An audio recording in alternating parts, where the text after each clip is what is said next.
नमस्कार, मैं हूं राहुल शर्मा। आप देख रहे हैं SP9 न्यूज़। स्वागत है आप सभी का आज की बड़ी खबर में।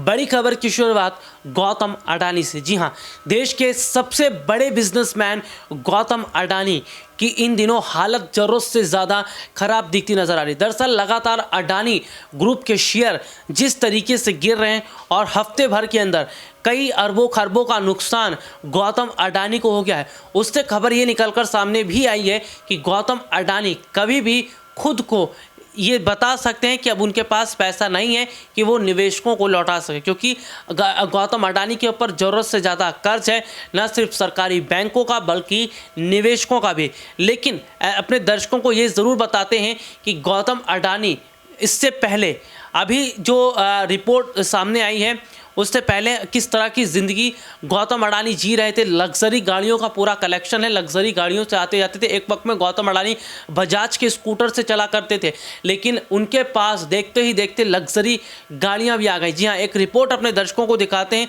कि किस तरीके की का शौक गौतम अडानी रखते हैं और किस तरीके से अब तमाम शौक उनके जो है वो मिट्टी मिट्टी होते नज़र आ रहे हैं और पूरी तरह से अडानी जो कारोबार है या अडानी जो ग्रुप है वो पूरी तरह बर्बाद होता नज़र आ रहा है। देखिए ये रिपोर्ट। हिंडनबर्ग की रिपोर्ट के बाद अडानी ग्रुप के शेयर्स लगातार टूट रहे हैं। अमेरिकी स्टॉक एक्सचेंज डाउ जोन्स ने अडानी एंटरप्राइजेस को सस्टेनेबिलिटी इंडेक्स से बाहर कर दिया है। 24 जनवरी की शाम को हिंडनबर्ग की रिपोर्ट आने से पहले अडानी एंटरप्राइजेस के शेयर की कीमत 3400 रुपये के करीब थी। शुक्रवार को शेयर मार्केट बंद होते होते ये गिरकर 1531 पर आ गई। उन निवेशकों के लिए मुआवजे की मांग भी की गई है। लगातार गौतम अडानी के शेयर गिरते चले जा रहे हैं, जिससे गौतम अडानी की कंपनियों की हालत खराब हुई पड़ी है। हालांकि अगर बात करें तो गौतम अडानी को लग्जरी गाड़ियों का काफ़ी शौक है।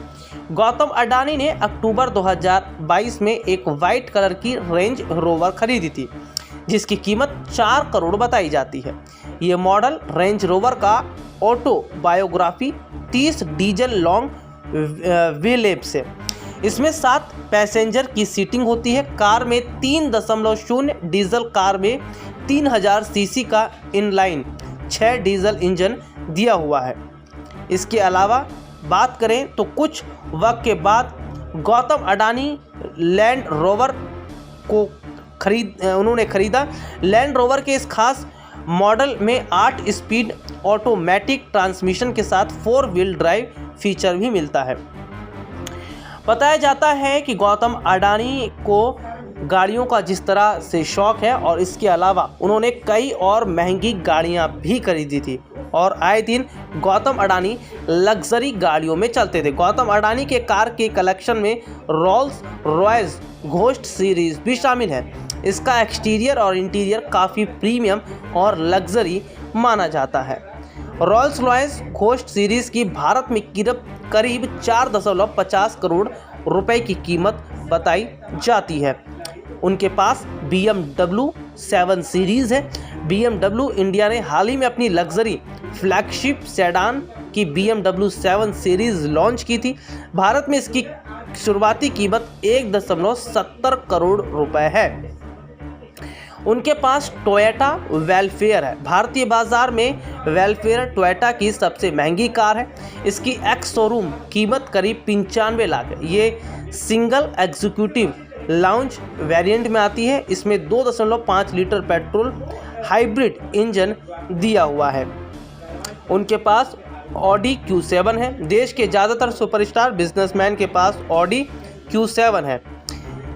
भारत में इसके 2 वेरिएंट प्रीमियम प्लस और टेक्नोलॉजी आते हैं और माना यह जाता है कि गौतम अडानी के पास फेरारी कैलिफोर्निया भी है। फेरारी की कैलिफोर्निया लाइनअप काफ़ी दमदार है। इसमें 3.8 litre twin turbo V8 engine भी शामिल है।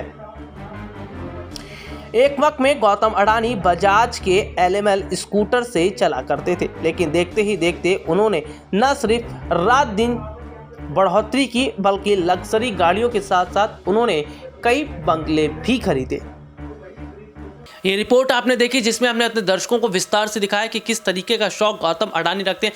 दरअसल सबसे बड़ी बात अगर देखा जाए तो गौतम अडानी जिन्होंने सबसे पहले देखिए शुरुआत जो की थी वो हीरे के काम से की थी। पढ़ाई लिखाई में ज़्यादा मन गौतम अडानी का लगा नहीं। 12वीं पास करते हैं, उसके बाद कुछ वक्त तक कॉलेज में, उसके बाद देखते हैं पढ़ाई बीच में छोड़कर जो है वो मुंबई की तरफ चले आते हैं। यहाँ पर एक जो है बड़े कारोबार के अंदर नौकरी करते हैं और उसके बाद गौतम अडानी धीरे धीरे यहाँ से बढ़ना शुरू हो जाते हैं। लेकिन जिस तरीके से देखा जा रहा है कि गौतम अडानी ने कम वक्त के अंदर आसमान तक की जो उड़ान छुई है, ये हर किसी के लिए हैरान करने वाली बात थी। और ऐसे में बहुत बड़े बड़े विशेषज्ञ ये मान भी रहते हैं कि गौतम अडानी का ज़रूरत से ज़्यादा हवा में उड़ान भरना ये बिल्कुल ठीक नहीं है और होता भी वही नज़र आया, क्योंकि सरकार ने एक और गौतम अडानी के हाथों तमाम चीज़ें कर दी, जिसके बाद अब माना जा रहा है कि भारत की अर्थव्यवस्था पूरी तरह से हिल गई है, क्योंकि अडानी ग्रुप पूरी तरह से हिला हुआ है और अडानी के निवेशक लगातार अडानी पर जो है वो हमलावर हैं और अडानी पर देनदारी जिस तरह की बढ़ गई है उसे देखना होगा कि क्या सरकार अब अडानी की मदद करेगी या अडानी खुद को दिवालिया घोषित कर देते हैं। आज के लिए इतना ही, आपसे फिर दोबारा मुलाकात होगी, तब तक ले जा दीजिए, नमस्कार।